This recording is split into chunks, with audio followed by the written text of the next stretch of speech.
Howdy, y'all. So tomorrow I'm turning 29, and I might even actually upload this tomorrow, so it could be today I'm turning 29. And there's a video I saw recently by Karsten Runquist that I really liked, where he just talked about his favorite movie from each year, and part of me wanted to be a copycat and do that video myself, but really, for a guy who's dedicated a channel to film discussion, a neglected channel, to be fair. I really haven't seen a lot of movies. I've seen a lot of movies, but shit, compare me to my buddy Matt, for example. I think he logged in 300 something films this year. I've logged in 70. So I definitely watch at a slower pace. I try to enjoy all aspects of art as much as I can. I watch a lot of television, I play a lot of games. So I really just like to experience them all. Film is the one I feel like I'm the most connected to out of the three. But it just depends on the day too, because there's been times where I felt like I liked television a lot more. It just kind of goes back and forth. So honestly, when it comes to the characters I'm most attached to, they probably do come from games, and they probably do come from shows, but it just comes from a nice, concise project where the entire thing is good. I just love everything about it. I'm normally going to get that out of a movie, because even my favorite shows have a bad episode. Even my favorite games have a boring section. Where a really great movie, it feels like it's a lot easier. Maybe not easier, but it's a lot more doable, I don't know, to pull that off with film, just because you have to put more time into it than you typically would for a TV show, but you also don't have to have as much of it, and you can really make the project as long as it needs to be. So with that being said, what I want to do here today with the return of Review Everything is, throughout this next year of my life, I just want to go through my list of movies that I've watched for each year that I've been alive, starting with 1995 all the way to, I guess, 2024. Although if I go a whole year around, maybe I'll have one for 2025 too. And these aren't the best. This isn't a best of 1995, because you cannot take my word for that. There are so many major films I missed. In fact, for 1995, we are sitting on 20 movies, which really isn't that much in the grand scheme of things. Really not at all, especially with what some of with a good chunk of what these are. Yeah, it's a little rough. But I just figured it'd be, this is more of a personal thing than hey, everybody, here's the best films of 1995. It's more so I just want to do a little personal video diary sort of thing, and talk about these throughout this next year. And I just think it'd be a fun thing to do. I've been making these lists on Letterboxd. I've been for the most part, I've just been sending them to Matt saying, hey, here's what I have for this year. And then Matt will say, hey, here's what I have for this year. We send Letterboxd lists to each other back and forth. We are the biggest fucking dorks alive. Just spending so much time doing shit like that. Although Matt's definitely got me beat on Letterboxd lists. The guy's got a fucking million of them. And they're all solid. They're all really solid lists. So I'll give him credit. One, two of them are helping me make a video on Spiny Norman with the TV show movies list. And he also did one for movie starring Patrick Fabian, which helps out a lot. I think he made that list, at least. I don't think I made that one. I think he did. I could be wrong about that. I might be getting mixed up. But anyways, I'm gonna start talking about these now. Some of them I'll have a lot to say about. Some of them I will probably have nothing to say. But again, this is just a personal list for me. I am gonna go from worst to best, but again, don't take it that too seriously either, because again, this isn't much of a ranking video, but more so just me putting my log in. And maybe in a few years I'll do this again, see if my opinion on any of these have updated, and just see how many more we can add to the list. Maybe there'll be 21 movies for 1995 next time. So in Dead Last, we have Showgirls, Hollow Victories is going to pop up quite a bit on this list, because a lot of the movies I watch in a year now are just shit Matt gets me to watch for shows on his channel, and I'm grateful for that, because it does widen my horizons with movies a lot. Hollow Victories is the bad version of that, though. which unfortunately is most of the stuff I watch with Matt.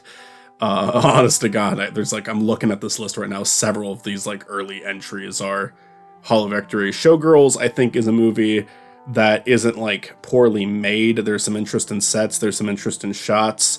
But I just didn't enjoy it. I didn't enjoy the characters. I didn't really think like anything that it had to say kind of got lost in the confused morality of these characters. And it's just very hard to pick a character to root for.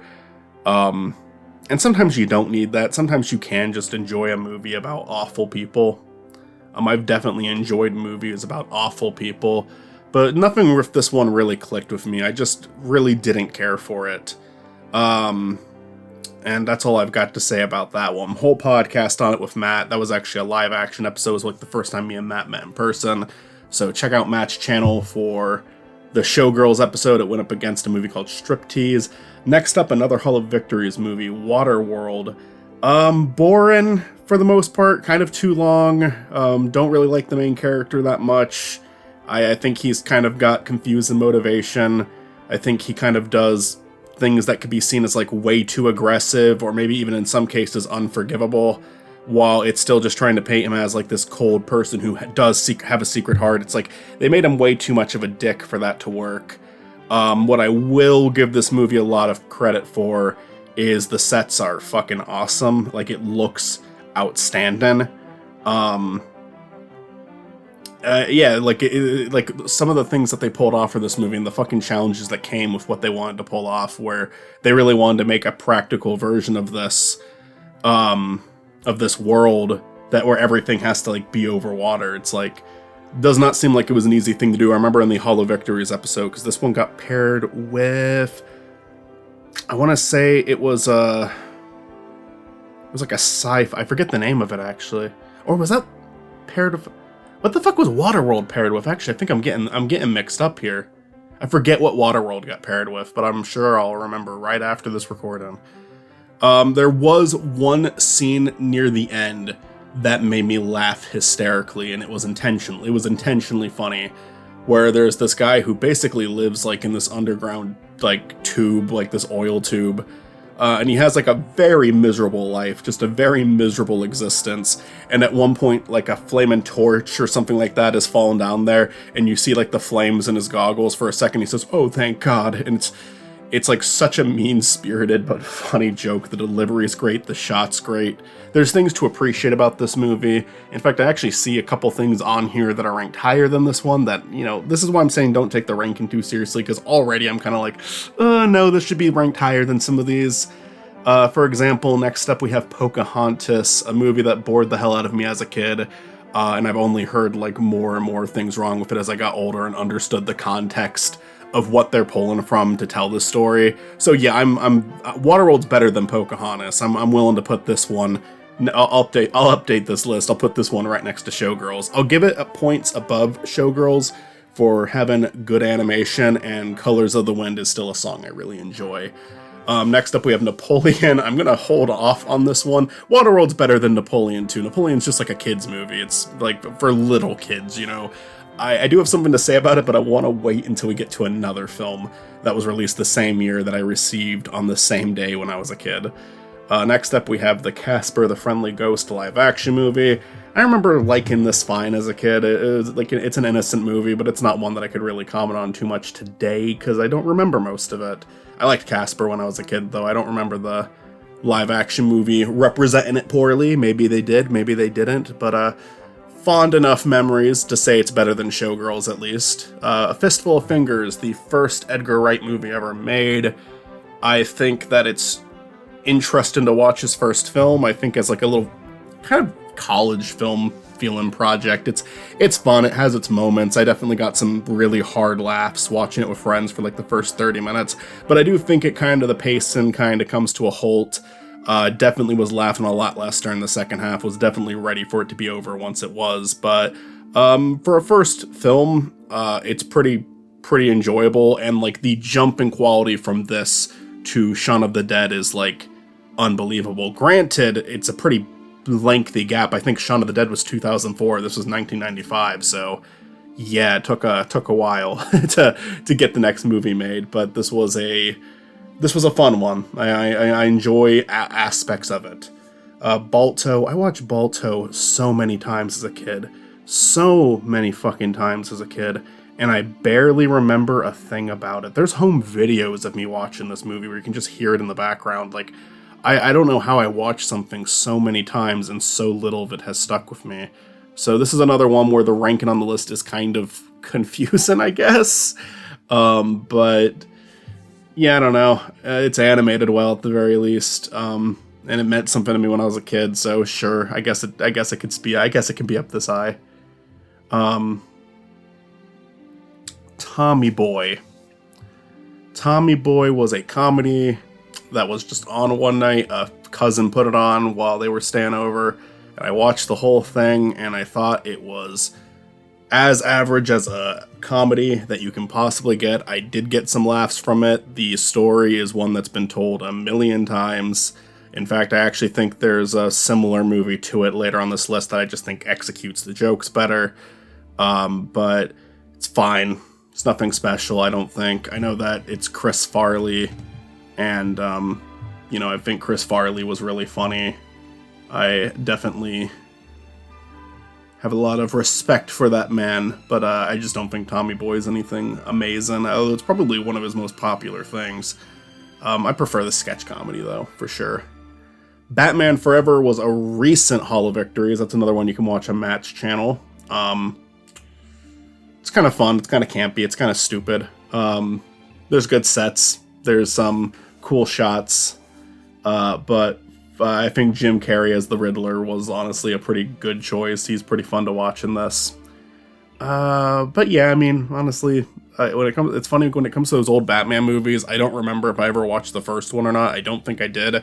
I watched the second one and did love how dark it was, even though I've heard people say it's not that good as I've gotten older. But I don't know. I remember really liking it.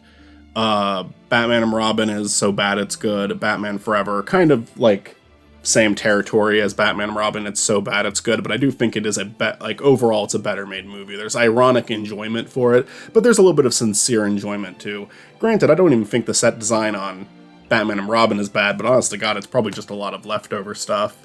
Batman Forever, it's entertaining. It's stupid, but it's entertaining. Tank Girl, one of the highest ranked movies I personally have on Hall of Victories. It's another one I got paired up with Barbed Wire because personally I enjoy the movie. I don't think it's amazing. I do think it's kind of dumb, but I mean, it really does go in a lot of wild directions. There was a lot of times I really didn't see where it was going. There's this weird animated segment that's thrown in like just halfway through the movie, but it looks wonderful. It's like really solid animation. The film looks unique and interesting throughout, sometimes for the best and sometimes for the worst. Like there's these really creepy live-action hybrid creatures in there that definitely look better in a cartoon or a comic than they do in live action. But you can kind of just embrace it. You can kind of just embrace like how bizarre the film is and how creepy and unsettling a lot of it looks, and you can have a pretty good time with it. I personally enjoy Tank Girl, but it's another one with like Batman Forever where it's kind of dumb. But if you want to hear me talk about it more, go into more detail, Hall of Victories, check it out. All right, here's the one that's going to bring Napoleon back into this discussion because I watched Fluke and Napoleon around the same time because they were both a gift that I got. I don't know if it was like an Easter thing or a Christmas thing, but I got both the VHSs. And they're both puppy movies. Napoleon is a puppy movie that's essentially everything that you would expect it to be based on just looking at the cover. He's in a hot air balloon. Okay. He gets stuck in a hot air balloon, travels far, and has to make his way back home. I remember it very well. I watched Fluke and Napoleon on fucking loop as a kid. Very innocent kids movie, nothing wrong with it. Nothing, I would never want to revisit that one. Fluke, on the other hand, opens with a man dying in a car crash, and then he is reincarnated as the puppy, and then he is adopted by his family that he had before he died, who are now mourning his death. And it was just so... And the cover of the movie is literally just a puppy wearing shoes, like wearing people's shoes. Like, you're not expecting that story from this. But I just loved the contrast of switching from Napoleon to Fluke, considering just how fucking sad of a story Fluke is. And it's not like it's kind of stays sad throughout. Like, you know, the guy doesn't come back or anything. There's a part in the movie where Fluke goes to the graveyard with the family and is finally able to communicate without words to them who he is, what happened. And I don't even remember what happens after that. I don't remember if they keep him or not. The ending is blurry. I know that he has a buddy who dies, but then his buddy comes back to life as a bird and has all the same memories and same voice. So it's like the way reincarnation works in this world is you're gonna have literally all of the memories. You can die and come back as something else, and it's like, hey, it's like Tuesday now, you know, like nothing changed.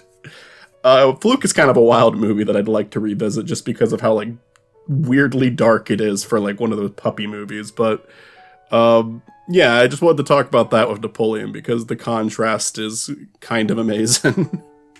Ghost in the Shell, a movie that Chris picked for movie night. I love it, the way it looks visually. I did have a good time watching it. I do remember like being able to kind of talk about what I liked after watching it immediately with Chris and the others. Matt and Mitzi are normally there for movie night too. And gotta say, the only big issue with it right now is it didn't stick with me. I only watched it the one time, and I'm only remembering bits and pieces of it. It's not something that really stood with me for a long time. But I still definitely remember enjoying it. I know it's like kind of this praised anime. People really like it. I'm down to give it another go someday, just to see if it's just sticks around in my head longer. But for what it was, I personally enjoyed it. I remember enjoying it at least. Not a great review, but again, more of this is why I'm calling this like a video diary. I don't want this to be seen as like actually well thought out review, because it's not really that. It's just let's talk about everything. Let's talk about 29 years worth of bullshit. A Goofy movie. This is a fun one. I like this movie. I think that putting this above Ghost in the Shell is gonna rub some people the wrong way, but I don't care. I like it. I like some of the songs in it. I like that Michael Jackson lets Goofy and Max on the stage with them, even after they murdered his security guard. I like, I don't know. It's a fun time. It's a fun watch. It's kind of knows exactly what it needs to be. Song at the end of it is kind of sweet too. Them the Grand Canyon or whatever, wherever the fuck they are. They're about to drown. I know that much.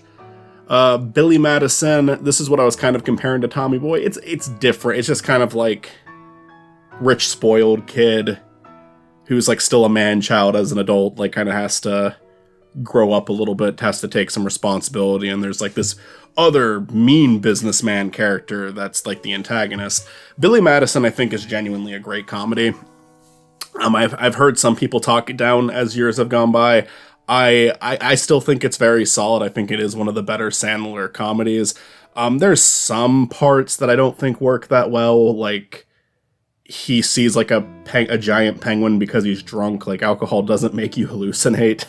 So, at least it shouldn't be making you hallucinate. But, you know, there's like a few lame jokes like that, but I think most of them actually land to this day. Like, I still like this movie, even some of the like fucking ridiculous shit. Like, there's a scene where there's a clown at one of these parties because Billy Madison throws a party every time he graduates, because he's like going to different, like every grade again for like 3 days or a week or something like that. And this clown like falls over and you see blood spilling out of his mouth. But then later at the end of the movie, there's like this musical number and he pops in saying, "Hey, I bet you thought I was dead." Like, it's just like, why did they put that in there? What does that have to do with, why are we like focusing on this guy again? But it's funny that they do, you know, I enjoy that they do. So yeah, good. I enjoy this one. Desperado. There's so many great scenes in this movie. It's another one like Ghost in the Shell. It didn't really stick with me. Honestly, the scene that has stuck with me the most, the two scenes that have stuck with me the most, is the scene with Tarantino in the bar telling his like piss in a cup story. That's classic, of course.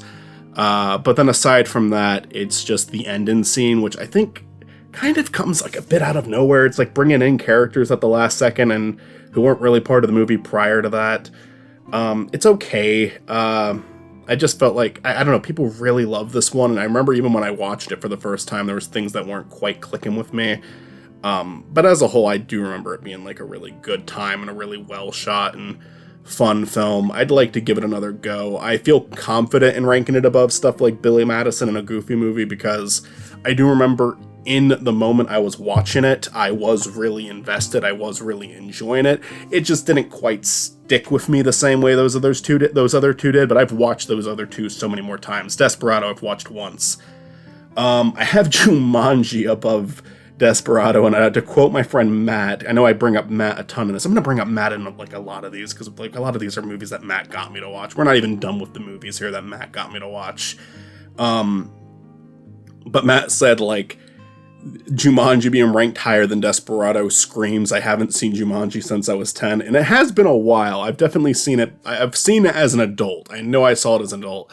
Jumanji is just a special one for me. It's one of those movies I saw as a kid that made me want to get into movies, and maybe it's not that good if I looked back at it. Like, maybe I do need to reevaluate it, but there's things about it that I remember really liking. I mean, I thought that the concept was really creative. I enjoyed Robin Williams' performance in it a lot. I like how kind of dark and sad the like backstory is. I like how he has that one friend who works at the shoe factory at the start. Like he's like, you know, he's like kind of his like adult friend. And in the present, he's now like kind of this miserable cop who like lost his dreams. And that's why he's living this life now. He's a police officer who doesn't even seem to really enjoy being a police officer. So I thought stuff like that was always kind of neat. I think the film also had a really good sense of humor. So I enjoy Jumanji, and I'm okay with ranking it above Desperado for now, but we'll see. It's high up regardless. I care about this one. I'm allowed to care about Jumanji. You can't fight me on that. Kicking and Screaming, not the Will Ferrell one. Do not be confused with the Will Ferrell one. I don't really like the Will Ferrell one. I did when I was like 7, 8. That one will pop up on one of these, I'm sure. This one is one of the first movies Matt ever got me to watch. It might be the very first movie Matt ever got me to watch, because we had him as a guest on Duckcast with me and Zach, where near the end of Duckcast, we kind of just started recommending movies to each other at the end of each episode, and since Matt was coming on, he picked one too. This is the one he picked. Zach did not like it. I really liked it. I think it's a solid comedy. I think it's one that relates to me a lot in my life right now. It did when I first watched it, and it unfortunately still does. It's not something camera ran out of space, had to do a quick stop. But what I was saying is it's not something that you necessarily want to relate to. And I also just really love the way it ends. Like, I think it has a really real and down-to-earth ending that's kind of a bummer, but kind of expected to. It really is just about that, like, period of your life, like, between college and the rest of your life. Like, what are you gonna do? You have characters that just kind of refuse to leave school. They just want to keep taking classes, but it's like, on one hand, you can say it's kind of pathetic. On the other hand, they're living a happy life there. It's like something that's working for them. Then you have characters that have like this potential to move on to a better school, but they're too afraid to do it. And then you just have people who they got their degree and it's like, okay, now what?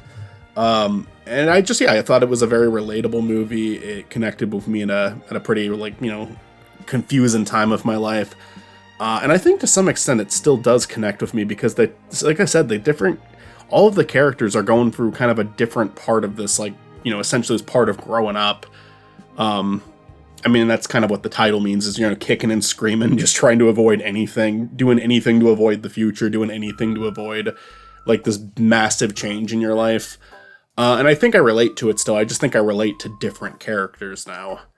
And I think that's kind of going to be the interesting thing with like revisiting this one in the future. This was a great recommendation. This is like a personal favorite of mine. We're at the top 4 for 1995 now, and these are all like wonderful movies. Kicking and Screaming is fantastic. I was off 1 year to be born in the same year as my favorite animated movie. Second favorite, Lion King. But Toy Story is a decent compromise. Toy Story is a decent one. This movie has changed the film industry in so many different ways, and changes that probably would have happened with or without it, but I think just having like such a smart idea for what your first big, like the first ever feature-length CG film is going to be, making it toys, making it something that they could easily render and make look convincing. Very clever choice. I still love this movie. It's funny. It's clever. The voices are great. I agree with people that the second one's better, but I don't think it's much better, and I'm not too big on 3. 3 is fine. 3 is fine. 4 is okay. The first 2 I think are very special movies though. And yeah, I'm happy to have this one on here. I'm happy to like, honestly, when people say like, what's your birth movie? What's the movie that came out the year you were born? Toy Story is always the one that I'm going to think of, because everybody knows that one. Everybody's seen that one, and most people really like it. So yeah, when I think of like, what's the birth year movie for me, it is Toy Story. Next we have The Usual Suspects. Fun fact, I hated this movie the first time I saw it. I thought it was boring. I didn't get into it at all.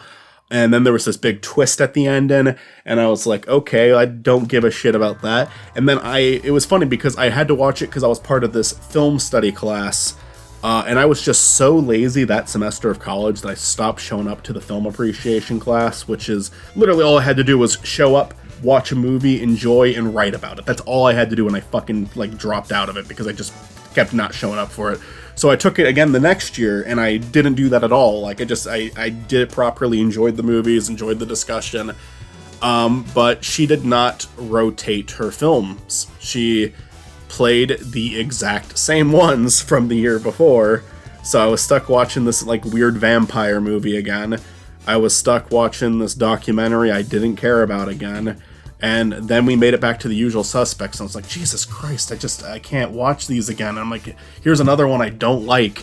And then I loved it. Like, I thought it was fantastic. And with the context of the ending, it just kind of like changed the entire thing for me and turned into this like really interesting film. Even though it kind of sucks that I don't have like that big, like, oh shit moment like a lot of people did with the twist ending. Knowing that ending going through actually did make me like it more. I'm gonna say that the twist works for this movie, but I think it's almost a way to look at it that sometimes you don't need it to be a twist. Sometimes you don't. Like, so many people want a big shocking ending, but sometimes having that information right away does make for a better experience. I don't think that's gonna be the case with most people with The Usual Suspects. I think they're going to appreciate the surprise, but I'm personally fine with that. For me, it wasn't that experience. I've got 20 seconds left. I don't feel like starting and like stopping again. So we're gonna talk about this last one for like 10 seconds. 12 Monkeys. I like Brazil more than this one when it comes to Terry Gilliam's films, but this one is fucking masterpiece. The entire thing is shot very well. The story is endearing. Watch it. It's a fucking masterpiece. Bye.